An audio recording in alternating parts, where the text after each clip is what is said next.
თბილისობის დღესასწაული გუშინ ლიტერატურული პრემია გალას დაჯილდოებით დასრულდა. გამარჯვებულები ისევ 7 ნომინაციაში გამოვლინდნენ და მათ წელს გაზრდილი საპრიზო ფონდიდან გადაეცათ პრემიები. დაჯილდოების ცერემონიალი ეროვნული მუზეუმის ეზოში გაიმართა. ღონისძიებას მაიკო ჭაფოძეს დაესწრო, ნახოთ რეპორტაჟი.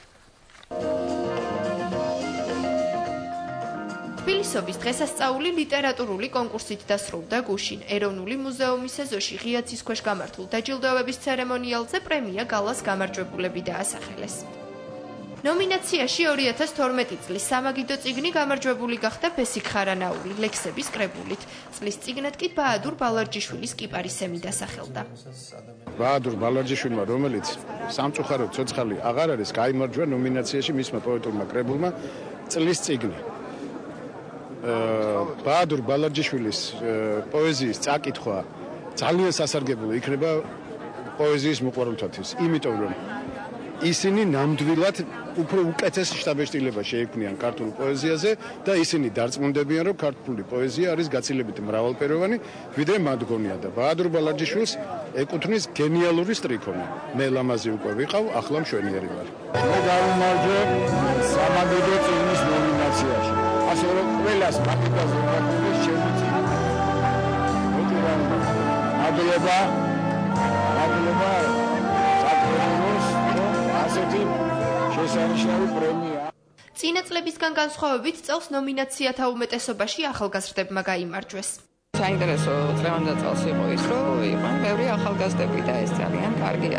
ახალი სახელები ვინც გავიგეთ, კიდევ ბევრჯერ შეგვახსენებენ თავს და არა მხოლოდ უკვე ქართულ კითხვას, არამედ სოფლიო კითხვას, იმიტომ რომ ციცით ამაზე სერიოზული მუშაობა მიდის ბოლო ხანებში, ასე რომ ყველას უვეცარ.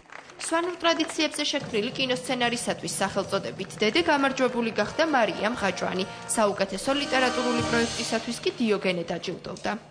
ძალიან ბედნიერია ეს პირველი შემთხვევა ნამდვილად და გამომდინარე იქიდან რომ მე ნამდვილად ამქონდა ამბიციები რომ გამოსულიყავი ან დრამატურგი ან დამეწერა რამე სცენარი აქედან გამომდინარე სურპრიზია და სასიამოვნოდ გაუგნებულიც კი ვარ რომ მე მონაწილეობ ამ ნომინაციაში და მithumetes რომ გავიმარჯვე. ეს გახლავთ სერია რომელსაც ქვია დიოგენეს ბიბლიოთეკა პირდაპირ გამომცემლობის სახელი ფიგურირებს სახელწოდებაში და ბუნებრივია რომ აერთიანებს იმ წიგნებს რომლებიც ჩვენ გვინდა რომ მკითხველისთვის არსებობდეს, ამშვენებდეს მკითხველის თაროს და იყოს მათი ქართული მკითხველის საყვარელი წიგნების რიცხვში.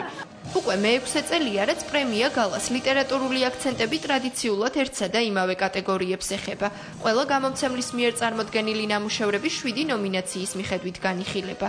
წლის კინოსცენარს, თარგმანს, წიგნის მხატვრობას, საბავშვო წიგნს, წლის საუკეთესო ლიტერატურულ პროექტს, წლის წიგნსა და სამაგიდო წიგნს 5 წევრისაგან შემდგარი უცვლელი ჟიური ასახელებს. 23 ნომინანტიდან საუკეთესო 7 გუშინ დაასახელეს.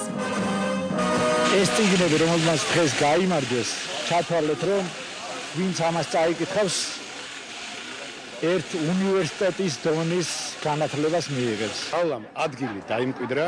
გალა არის ერთ-ერთი ყველაზე პრესტიჟული ლიტერატურული პრემია და მე დარწმუნებული ვარ, რომ მას აქვს ძალიან კარგი მომავალი. რიგით მე-6 გალას გამარჯვებულები ტრადიციულად ბრინჯაოს ხანის კოლხური ხელცულის მცირე ზომის ასლებით დააჯილდოვეს. ასევე თითოეულ გამარჯვებულს გადაეცა ფულადი პრემიაც 5000 ლარის ოდენობით.